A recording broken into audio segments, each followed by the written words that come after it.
A paz do Senhor, seja bem-vindo a mais uma aula aqui do EBD em Foco. Meu nome é Herberson, vou ministrar agora a lição número 7, a lição que traz como título Israel, nosso relógio escatológico. Essa lição aqui é a lição da revista produzida pelo site EBD em Foco. Aqui a equipe do EBD em Foco reuniu e escreveu uma revista sobre escatologia. E você que é professor da EBD ou ensina na sua igreja, você pode usar este conteúdo, tanto na escola dominical quanto no culto de ensino, para ensinar sobre escatologia aí na sua igreja. Vale ressaltar que nós estamos aqui dentro de um contexto escatológico dispensacionalista, que é defendido pela Assembleia de Deus e uma grande parte das igrejas pentecostais.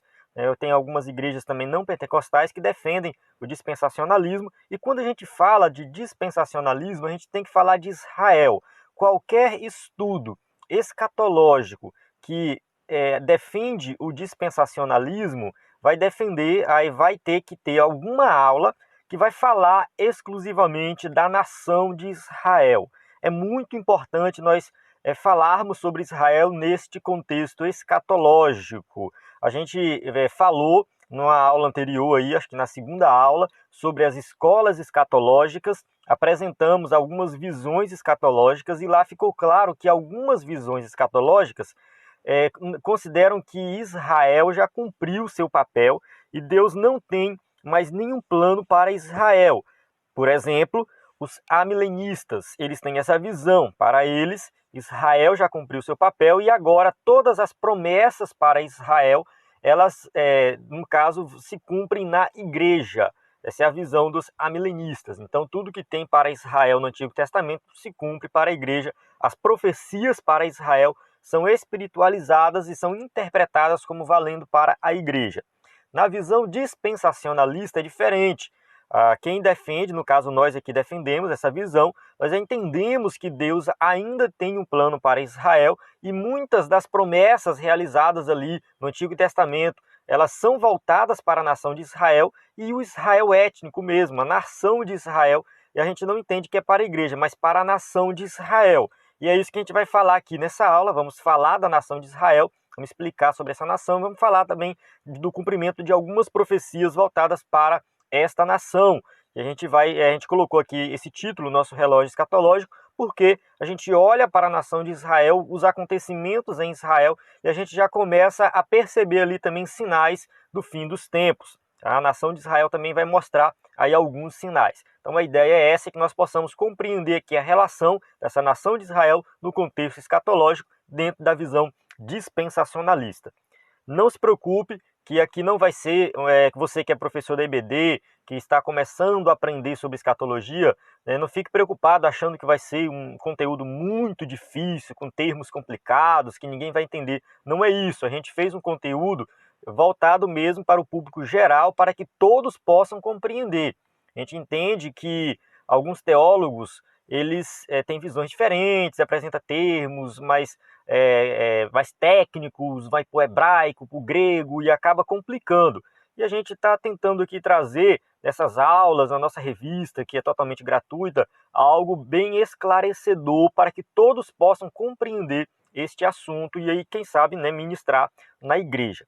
Vale ressaltar que a gente tem também o conteúdo da revista CPAD, que você pode acessar o site do ebdenfoco.com. Temos slides em PowerPoint, tanto esse slide que eu vou usar aqui, quanto o slide da revista CPAD, além de vários outros conteúdos dentro do site, cursos e tudo mais. Você pode acessar ebdenfoco.com. Nós temos o livro de apoio nessa nossa revista, então você pode adquirir esse livro e se aprofundar mais no conteúdo, aí o fim dos tempos, entendendo a visão dispensacionalista da escatologia, e temos o livro dos 4 Cs da educação cristã para professores da EBD que querem melhorar, que querem se capacitar, querem conhecer mais aí no caso de como ministrar uma boa aula, preparar uma boa aula sobre didática, conhecimento bíblico, exegese, hermenêutica, enfim.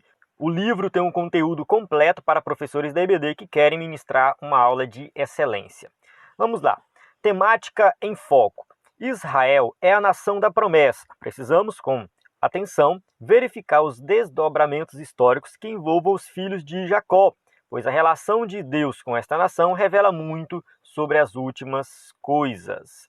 A leitura bíblica em classe se encontra em Ezequiel 37, de 1 a 14, é a passagem que fala ali do vale de ossos secos. Então esse aqui é muito importante, essa passagem, a gente vai fazer referência a ela na lição também. Então vamos lá, vamos para a nossa introdução. A introdução diz assim: Israel é o relógio que dita o ritmo do tempo escatológico. Compreender e analisar os seus acontecimentos ratificarão para nós que breve está o fim. Então aqui, reforçando o que eu falei no começo, nós entendemos que a nação de Israel, a nação que Deus escolheu, que Deus já realizou muitas coisas ali, essa nação, Deus ainda tem um plano para ela, e aí quando a gente olha para os acontecimentos de Israel, a gente já começa a perceber aí a questão do fim dos tempos, que está se aproximando. Uma promessa gira em torno da nação santa e muito brevemente ela será cumprida em sua integridade. A gente vai entrar em detalhes com relação a isso aqui, a segunda vinda de Jesus em glória, milênio, são acontecimentos aí que estão relacionados também à nação de Israel. O objetivo dessa lição é apresentar a importância de Israel para os acontecimentos proféticos, bem como apresentar o seu relacionamento com o final de todas as coisas. Então é isso que a gente vai observar aqui nessa lição. Que Deus nos ajude no decorrer dessa maravilhosa aula. Bem, tópico 1. A importância de Israel para a escatologia bíblica. 1.1. A restauração espiritual de Israel. Israel é a nação da promessa. A gente sabe disso, Deus chama Abraão.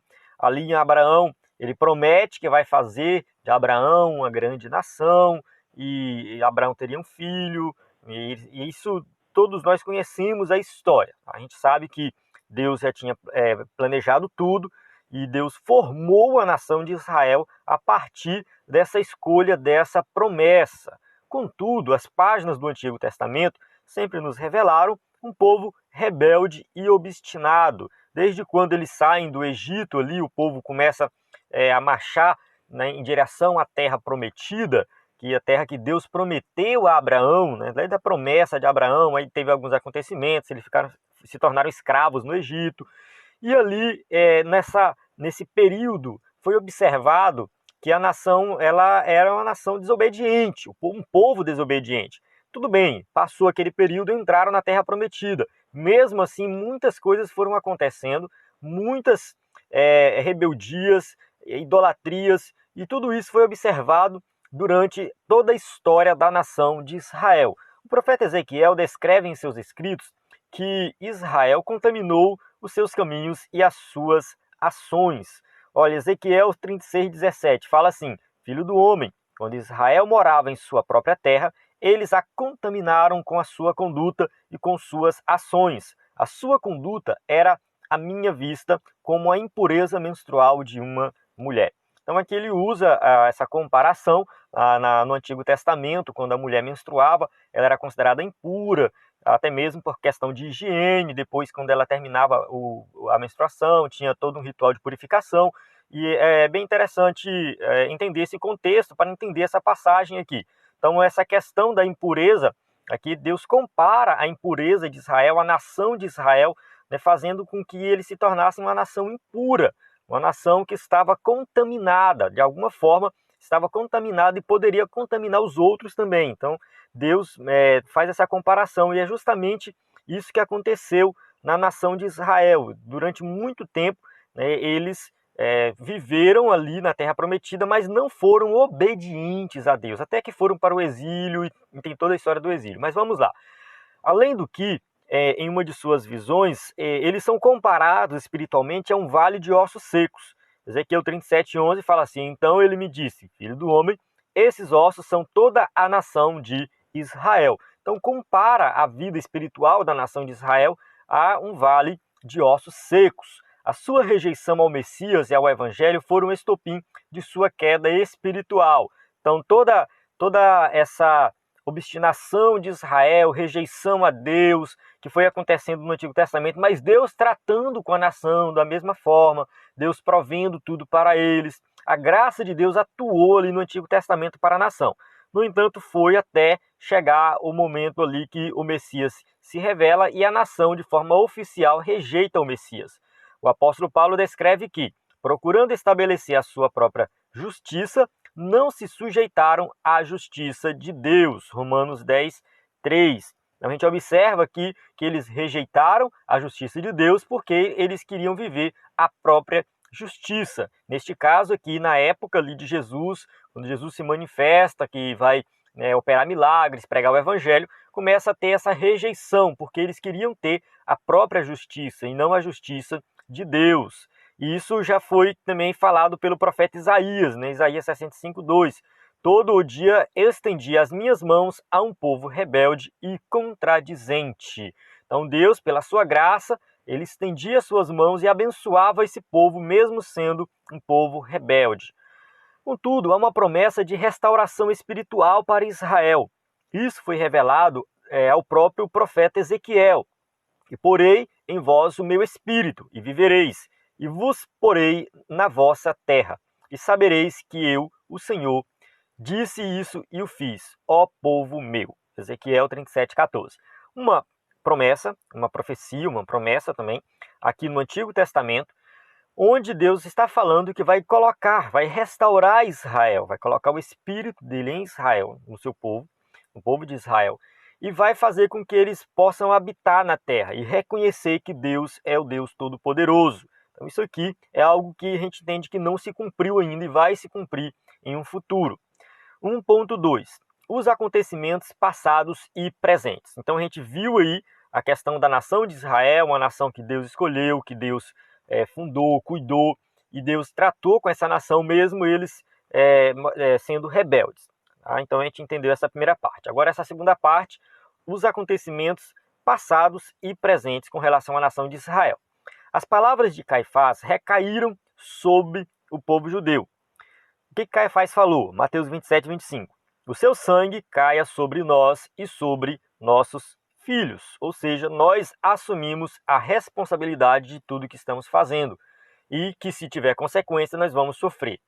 Logo no primeiro século, os judeus já sofreram perseguições.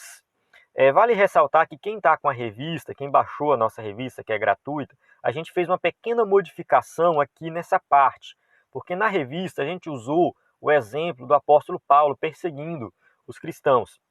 Depois a gente percebeu que esse exemplo não encaixava muito bem, tá? Porque ali era a perseguição dos cristãos e não dos judeus. E o objetivo aqui é colocar a perseguição que os judeus sofreram. Aí a gente fez uma pequena modificação, você pode baixar a revista que foi atualizada, ou quem sabe assistindo a aula aqui você já percebe a pequena modificação que foi realizada. Eu coloquei a passagem de Atos aqui, Atos 18:2, que retrata uma perseguição logo na igreja primitiva. Olha só, ali encontrou um judeu chamado Áquila, natural do Ponto, e que havia chegado recentemente da Itália, com Priscila, sua mulher, pois Cláudio havia ordenado que todos os judeus saíssem de Roma. Paulo foi vê-los. Então aqui, o que acontece? A gente já observa uma perseguição. Eles foram expulsos aqui, não da Judéia, né? Não é da Judéia ainda, mas lá de Roma. Então já começa, logo na igreja primitiva, já tinha essa perseguição dos judeus, mesmo em outras regiões fora da Judéia. E aí, quando chega no ano 70 depois de Cristo, o general Tito, um dos generais romanos ali, sob o comando do Império Romano, vai lá e invade Jerusalém, destrói os muros, destrói o templo, enfim, foi algo horrível. Segundo alguns historiadores, morreu mais de 1 milhão de judeus nessa batalha aqui. Ali no local do templo sobrou somente o Muro das Lamentações. A única parte do templo que sobrou é algo que está até hoje lá em Israel, que é chamado do Muro das Lamentações, onde os judeus vão fazer as suas orações e relembrar, lamentar tudo o que aconteceu com eles. Então a gente observa aqui uma grande perseguição que os judeus sofreram desde os tempos da igreja primitiva. Por ocasião desse grande massacre, muitos judeus saíram de sua terra em direção a terras estranhas e ficarão assim até o fim dos tempos. Ou seja, eles foram espalhados sobre a face da terra e vão permanecer espalhados até que um dia Deus possa reuni-los novamente. A gente sabe que teve a criação do Estado de Israel em 1948, se eu não me engano, se não me falha a memória, foi em 1948. Os judeus já retornaram, muitos retornaram para sua terra, mas não foi um retorno total ainda, tá? Não foi algo completo. Tá? Deus ainda tem aí um plano para reunir toda a sua nação no espaço de terra que realmente foi prometido. Eles ainda não habitaram a terra prometida por completo. Tem também a questão da perseguição dos judeus na época da Segunda Guerra Mundial com Hitler, né? No caso é conhecido como Holocausto, e uma referência ao Holocausto do Antigo Testamento, né? Então o Holocausto, na verdade, aqui foi a responsável, né? Os nazistas foram responsáveis pela morte de pelo menos 6 milhões de judeus, e isso foi algo também horrível. Eles morreram simplesmente porque eram judeus. Tá? Uma perseguição aqui, no caso, para o povo judeu. Vamos lá, continuando, tópico 1.3, os acontecimentos futuros. Então a gente falou dos acontecimentos passados, das perseguições que Israel sofreu, agora vamos para os acontecimentos futuros. Os judeus retornarão para o lugar de onde nunca deveriam ter saído. Se não fosse a decadência espiritual de Israel, o povo hebreu viveria seguro debaixo da proteção de Deus. O que tem em Deuteronômio 28:2? Todas estas bênçãos virão sobre vocês e os acompanharão, se vocês obedecerem ao Senhor, ao seu Deus. Deuteronômio 28:2 deixa bem claro que se eles obedecessem a Deus, se eles fossem fiéis a Deus, se eles cumprissem os mandamentos de Deus, Deus iria abençoar esta nação. Mas isso a gente sabe que não aconteceu, e é por isso que aconteceu todos esses problemas com a nação de Israel. Acredito que tudo isso estava também no plano de Deus. Eu vou colocar aqui a minha visão, tudo estava no plano de Deus, Deus já sabia de tudo isso, nada fugiu do controle do Senhor, tudo isso já faz parte do seu plano eterno, está vinculado aí ao plano de salvação, à vinda do Messias.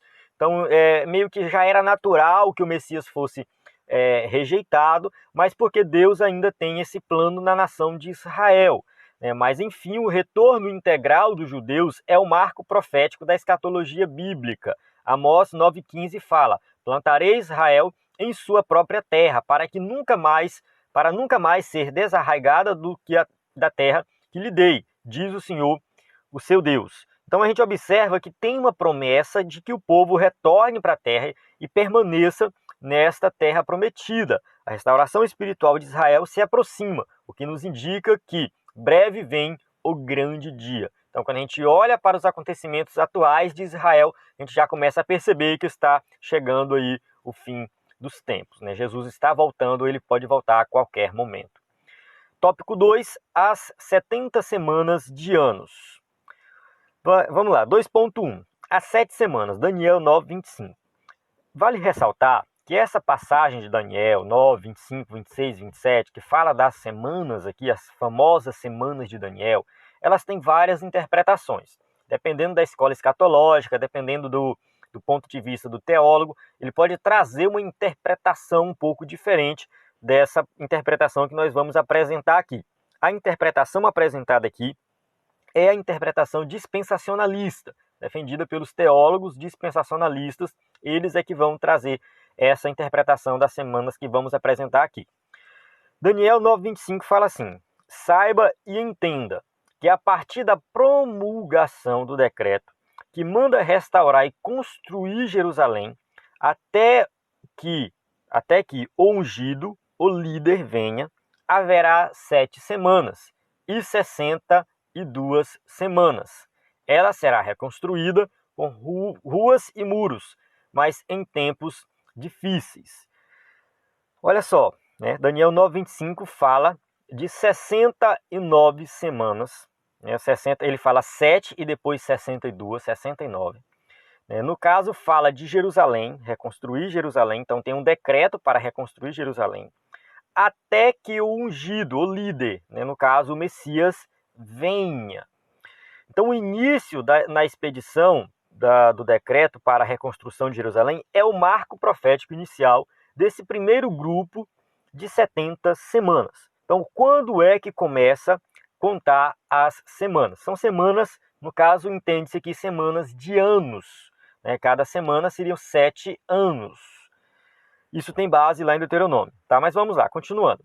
Segundo a visão profética desse primeiro período, esse decreto foi baixado por volta de 445 a.C., no caso aqui, né, quando Neemias foi comissionado para a reconstrução dos muros de Jerusalém. Então, Neemias 2:8, Neemias ele recebe aí uma autorização do rei para sair ali do exílio e ir até Jerusalém para reconstruir a cidade. A reconstrução do templo aconteceu antes, tá? O decreto para a reconstrução do templo, se eu não me engano, foi em 539, 538 a.C. Só entendo uma coisa, que quando a gente fala dos anos antes de Cristo, eles vão diminuindo, tá? Eles vêm de trás para frente.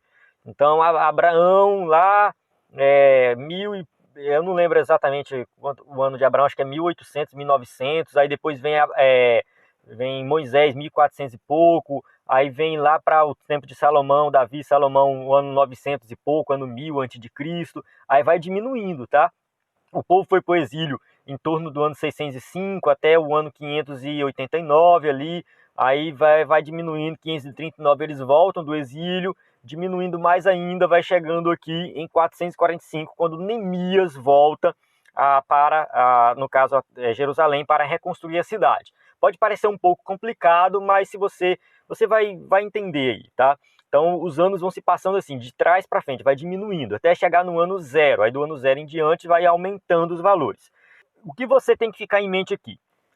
A profecia de Daniel, das semanas, começa a se cumprir quando Neemias é autorizado a voltar para reconstruir a cidade. Tá? De acordo com o texto aqui, se a gente for observar, um decreto que manda restaurar e reconstruir Jerusalém. Não é o templo, mas é Jerusalém. Vamos lá, continuando. 2.2, há 62 semanas. Eu vou mostrar um gráfico, um diagrama daqui a pouco, vai ficar bem claro isso aí. Tá? O segundo grupo da profecia de Daniel é relacionado com o primeiro grupo, o primeiro versículo que a gente viu ali. Está aqui o mesmo versículo, tá? O mesmo versículo, tá? No caso, desde a saída da ordem para restaurar e edificar Jerusalém até o Messias, o príncipe, 7 semanas. No caso aqui é uma tradução diferente para você entender melhor. No caso lá, colocou ungido, aqui a gente colocou Messias, nessa tradução aqui. O príncipe, 7 semanas, 62 semanas. Então, os acontecimentos particulares do segundo grupo giram em torno do Messias. Dentro do período das 62 semanas é profetizado o nascimento e a morte do Messias, o que já aconteceu. Olha, diz assim, Daniel 9:26, depois das 62 semanas, o ungido será morto, e já não haverá lugar para ele. Olha só, esse diagrama aqui. A gente tem aqui o decreto, em 445 a.C., depois, 397, acontece a restauração, né? Restaura a cidade, restaura os muros. Então, são 49 anos, são as 7 semanas que a gente falou anteriormente, 7 semanas. E depois tem 62 semanas, são 434 anos, que essas 62 semanas vão dar mais ou menos aí no ano, no caso aí, 31, 32 depois de Cristo. Na verdade, todas essas datas são aproximadas. A gente não sabe exatamente, né, o ano, por exemplo, ninguém sabe exatamente o ano que Jesus nasceu. Tá? Muita gente fala que foi o ano zero, mas não foi o ano zero. Houve um erro no calendário, né, e aí pode parecer estranho, mas Cristo nasceu 4 ou 6 anos antes de Cristo. Mas isso é irrelevante. Uma coisa é o calendário, outra coisa são os acontecimentos. No caso, de acordo com os estudiosos, Jesus nasce um pouco antes. Quando Jesus começa o ministério dele, Lucas diz que Jesus tinha cerca de 30 anos. Não diz que Jesus tinha exatamente 30 anos. Então, Jesus poderia ter 29, ou ele poderia ter 31 ou 32. Então, não sabemos exatamente quantos anos Jesus tinha quando começou o seu ministério. Outra coisa é que o Evangelho de João ele é usado para determinar quanto tempo durou o ministério de Jesus, porque ele vai falar da Páscoa, quando começa o ministério de Jesus. Fala-se de 3 ou 4 Páscoas. Então, o ministério de Jesus pode ter durado 3 ou 4 anos. Então, tudo isso é algo muito aproximado. Nós não sabemos. Jesus pode ter começado o seu ministério com 32 e ter um ministério de 4 anos e morrido com 36. Ele pode muito bem ter começado o seu ministério com 29 e ter um ministério de 3 anos e morrido com 32. Então a gente não sabe exatamente o ano que Jesus morreu e nem exatamente o ano que Jesus nasceu. Há divergências em relação a essas datas. Então, por isso que essas datas são aproximadas. O que a gente entende é o seguinte, é que do decreto até a restauração completa ali da cidade, passou-se 7 semanas, 49 anos. E depois tem 62 semanas, 434 anos, que vai dar, aí, de acordo com alguns teólogos que fazem os cálculos e tal, dá exatamente, eles calculam até o dia da semana, tá? Dia tal e do ano tal, falta calcular até, né, a hora, o minuto, o segundo. Eu não concordo muito com alguns desses cálculos, porque essas datas do nascimento de Jesus, da morte de Jesus, do tempo de ministério de Jesus não são exatas. A gente não sabe exatamente assim como foi. Tá? Mas a promessa aqui, no caso a profecia, ela se cumpre. Isso não impede o fato de nós não termos um conhecimento exato da data, não anula o cumprimento da profecia. Tá? A profecia ela se cumpre. Então passa 7 semanas e depois passa-se 62 semanas de anos. No caso, 49 anos, 434 anos aproximadamente. E aí se cumpre essa primeira parte aí da profecia, que é onde vem o Messias, ele nasce, depois ele é morto, né, não tem mais lugar para ele. A partir daí começa falta a última semana, e aí começa um período da igreja. Tá? A partir do momento que Jesus morre, ressuscita e sobe aos céus, começa o período da igreja. Ainda segundo esse grupo, revela que Jerusalém seria destruída após a morte de Cristo. O versículo 26 fala assim, a cidade e o lugar santo serão destruídos pelo povo do governante que virá. Então aqui a gente tem também uma informação relacionada à destruição de Jerusalém lá no ano 70, e que haveria guerras até o fim, e que desolações estavam determinadas. O fim virá como inundação. Guerras continuarão até o fim e desolações foram decretadas. Isso aqui tudo no versículo 26 de Daniel 9. Jesus morre, ressuscita, sobe aos céus, começa o período da igreja. E aí Daniel deixa bem claro que esse período seria marcado por muitas guerras, por tribulações, por muitas coisas difíceis, que é o que nós estamos vivendo. Nós estamos vivendo esse período. Teve a destruição de Jerusalém no ano 70, estamos vivendo também períodos de guerra, rumores de guerra, Jesus falou disso. E aí vai depois para a última semana, que é uma semana, né, no caso, a semana final de Daniel. Então essa semana, no texto fica subentendido que tem um hiato aí, tem um período, que é o período que estamos vivendo, que é o período da igreja que não conta essa última semana. No caso, a última semana está diretamente relacionada à grande tribulação. Então, a última semana de ano são 7 anos da grande tribulação. Daí que vem a questão dos 7 anos da tribulação. O texto afirma que o seu início se dá no estabelecimento do concerto entre Israel e o anticristo. Daniel 9:27 fala assim, ó, com muitos ele fará uma aliança que durará uma semana. No meio da semana ele dará fim ao sacrifício e à oferta. E numa ala do templo será colocado o sacrilégio terrível, até que chegue sobre ele o fim que lhe será decretado. Então a gente observa que essa informação de Daniel 27, com mais algumas informações de Apocalipse, mais algumas informações de Mateus 24, sobre a questão da grande tribulação, a gente observa que essa última semana está relacionada à grande tribulação, onde o anticristo vai se manifestar. 3 anos e meio vai ter uma aliança com Israel, onde vai ocorrer tudo bem, um período de paz, mas depois de 3 anos e meio vai quebrar essa aliança, ele vai revelar quem ele é de fato, o anticristo vai se revelar, e aí vai começar uma grande perseguição. Esse pacto será firmado por uma semana, no caso, 7 anos, sendo que na metade da semana ele será quebrado. Então vai vir uma grande tribulação sobre Israel. Tá? Esse assunto a gente vai falar na lição 8. Então a gente vai entrar em detalhes também em relação à questão da grande tribulação na lição 8. Vamos lá. Tópico 3. Israel na grande tribulação. Aliança com o anticristo. O anticristo aparentará ser o Messias para Israel, que aguarda por seu libertador político. Tá? Até hoje Israel espera o Messias. Eles têm essa expectativa de um dia o Messias se manifestar, né? E no caso eles ignoram Jesus, para eles Jesus foi uma farsa, né? E o Messias que eles estão esperando é o Messias político, que vem trazer uma restauração política, não somente espiritual. Então eles estão aguardando essa manifestação do Messias, o qual guerreará e trará paz, né, que eles buscaram, a paz que eles sempre buscaram, mesmo estando distante do objetivo principal da promessa. Então eles estão distantes da promessa, mas estão com paz, então vão achar que está tudo confortável. Ele conseguirá, né, que seja firmado um pacto com o povo judeu. João 5,43, Jesus critica os judeus em relação a isso. Ele fala assim, ó, eu vim em nome de meu Pai e vocês não me aceitaram. Mas se outro vier em seu próprio nome, vocês o aceitarão. Ou seja, Jesus chegou ali, eu vim aqui em nome do Pai, eu vim trazer uma palavra, né, de transformação, de mudança de vida espiritual, e vocês não estão querendo, vocês estão pensando muito no político, no aqui e agora. Quando surgiu o anticristo, que trouxer uma paz política para Israel, não espiritual, porque ele não vai trazer isso, aí o povo de Israel vai abraçar. Os judeus vão abraçar essa ideia e vão aceitar isso aí. Então aqui eles vão aceitar esse que vem em seu próprio nome. Tá? No caso, o anticristo ele vai ser esse que vai ignorar Deus e vai vir no próprio nome.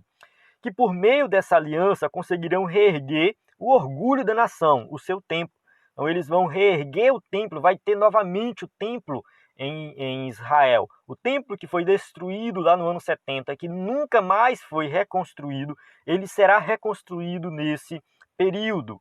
Então o anticristo se assentará como Deus no templo de Deus, querendo parecer Deus. 2 Tessalonicenses 2,4. Então aqui, esse homem do pecado que Paulo fala ali em Tessalonicenses capítulo 2, né, 2 Tessalonicenses capítulo 2, que também é o anticristo, que é a besta que subiu do mar lá de Apocalipse.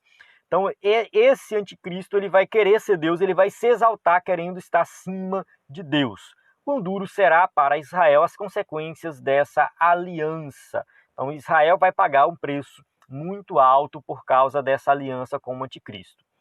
3.2, a fuga e perseguição. No meio da última semana, o pacto será rasgado e então uma grande perseguição cairá sobre Israel. Então o pacto com o anticristo vai ser algo perfeito, lindo e maravilhoso durante 3 anos e meio. Depois de 3 anos e meio é que vai vir a grande tribulação, a grande perseguição. É por isso que algumas igrejas, alguns teólogos defendem o arrebatamento da igreja no meio da grande tribulação, porque durante 3 anos e meio vai ter simplesmente aí a manifestação do anticristo com o reino de paz e não vai ter perseguição. A grande tribulação, de fato, de perseguição, começa depois do meio ali, de 3 anos e meio. E aí algumas pessoas acham que é aqui que a igreja vai ser arrebatada. Tem fundamento? Olha, do meu ponto de vista, tem, tá? Eu não defendo essa ideia, porque eu acho que precisa um pouco mais de fundamento, assim, um pouco mais firme. Eu precisaria estudar um pouco mais, mas eu não critico quem pensa assim. Tá? Eu conheço algumas pessoas que pensam assim, alguns teólogos escrevem pensando assim, mas não é um ponto de vista muito divulgado. Tá? A maioria dos teólogos entendem que a igreja é arrebatada antes da manifestação do anticristo, tá? E não depois, né, no caso, no meio da grande tribulação. Mas vamos lá, né? Isso aí é um ponto que a gente pode até debater depois, enfim, discutir isso aí. Mas, querendo ou não, os livros de teologia sistemática não enfatizam muito essa visão, que é chamada de mid-tribulacionista. Tem o pré-tribulacionista, o pós-tribulacionista e o mid-tribulacionista. Eu vejo o mid-tribulacionista com um pouco mais de razão do que o pós-tribulacionista. Eu ainda defendo o pré-tribulacionismo, mas eu vejo que essa visão ela tem um pouco de fundamento, não muito, mas tem. Então vamos lá. Continuando aqui, né? O próprio Jesus profetizou assim, lá em Mateus 24, ele fala da grande tribulação, ele fala assim, ó, Mateus 24, 21. Porque haverá então grande tribulação, como nunca houve desde o princípio do mundo até agora, nem jamais haverá. Tá? Então essa grande tribulação que vai acontecer, ela começa ali na metade desses 7 anos. Então a partir de 3 anos e meio é que começa essa grande perseguição. Israel fugirá para o deserto, para um local já determinado para o seu refúgio, onde viverão por um período de tempo. A mulher, Apocalipse 12,6, fala assim, ó, a mulher fugiu para o deserto, para um lugar que lhe havia sido preparado por Deus, para que ali sustentassem durante 1260 dias, no caso, 3 anos e meio. Tá? Essa profecia aqui, alguns entendem que ela aponta para Israel, e realmente faz sentido. Durante 3 anos e meio vai ter essa fuga de Israel para o deserto para fugir dessa grande perseguição. Muitos serão mortos nesse período e Jerusalém será totalmente arrasada pelas hostes malignas. Então vai ter realmente muita morte, muito sofrimento. A nação de Israel se verá encurralada. Só Deus para salvar Israel. 3.3. O resgate de Israel. Quando tudo parecer perdido para Israel, Jesus aparecerá nas nuvens com poder e glória, resgatando o povo judeu de seu ameaçador extermínio. Então Jesus vem em glória, na sua manifestação de poder, juntamente com a igreja que já foi arrebatada, e vai ali livrar não somente Israel, mas os salvos da grande tribulação. Vai ter salvos da grande tribulação também. A gente já falou disso em aulas anteriores, vamos continuar falando disso também, vai ter na próxima aula, a gente vai falar desse tema. Mas aqui o que a gente observa é o seguinte, que Jesus vem em glória e a nação de Israel aqui, nesse momento, que vai reconhecer ele como Messias. Enfim, Israel irá gozar a paz e a tranquilidade prometida. As tropas malignas serão destruídas e o anticristo, né, será preso. Na verdade, o anticristo ele será lançado, aqui isso é uma correção, a gente precisa até corrigir esse texto, né? O anticristo ele será lançado no lago de fogo. O texto de Apocalipse lá, Apocalipse, eu não lembro agora o capítulo, o versículo, mas fala que o anticristo e a besta serão lançados vivos no lago de fogo. E todos os seus seguidores serão mortos. Tá? Então a gente vai ter isso aí. E aí no período do milênio, e Cristo vai reinar ali a partir de Jerusalém, nesse período do milênio, é que vai acontecer a prisão de Satanás. Tá? Então a gente vai ter o milênio, a prisão de Satanás, mas o anticristo e a besta eles não voltam mais, eles já são lançados vivos no lago de fogo. Jerusalém será o centro governamental do mundo, onde o Messias regerá as nações.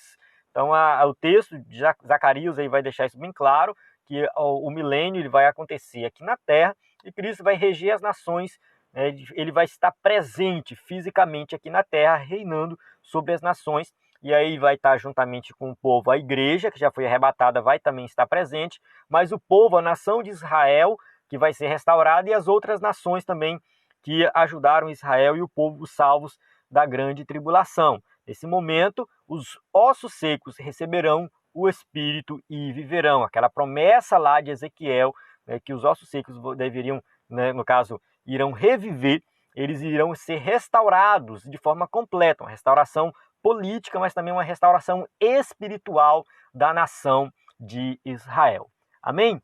Então a gente chega aqui no final dessa aula, uma aula que, do meu ponto de vista, não é um assunto muito explorado nas igrejas, tá? Poucos pastores ensinam esse tema, porque realmente não é um tema muito fácil, então exige um pouco mais, mas aqui você agora tem a oportunidade de aprender e quem sabe ministrar esse tema na sua igreja. Então a gente chegou aqui na nossa conclusão, vamos lá, né? A conclusão fala assim: olhemos para Israel atentamente, pois quando já os seus ramos se tornam tenros e brotam folhas, sabeis que está próximo o verão. Mateus 24, 32.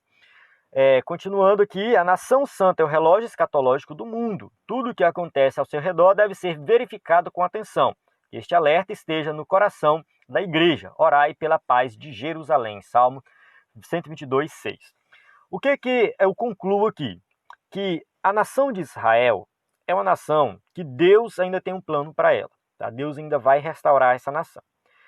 Mas isso não significa que nós, como cristãos, devemos começar a idolatrar Israel, porque eu vejo muito disso por aí. Muitos crentes idolatram Israel e tem a bandeira de Israel, e muitos pastores incluem no culto elementos do Antigo Testamento para, né, no caso, seria meio que também uma certa idolatria dos sacrifícios, de tudo que acontecia no Antigo Testamento relacionado a Israel. E a gente tem que ter muito cuidado com isso, que não é assim. Tá? A gente tem que reconhecer que essa nação ela é importante, que Deus tem um plano para Israel, evitar a todo custo o antissemitismo, que é ser contra os israelitas, os judeus, né, no caso, até mesmo a ponto de querer cometer algum crime contra eles. Enfim, acontece isso muito pelo mundo. Então a gente tem que combater o antissemitismo, a gente tem que entender quem é Israel, mas a gente não precisa venerar Israel como se fosse, né, um Deus aqui na Terra. Não é bem assim.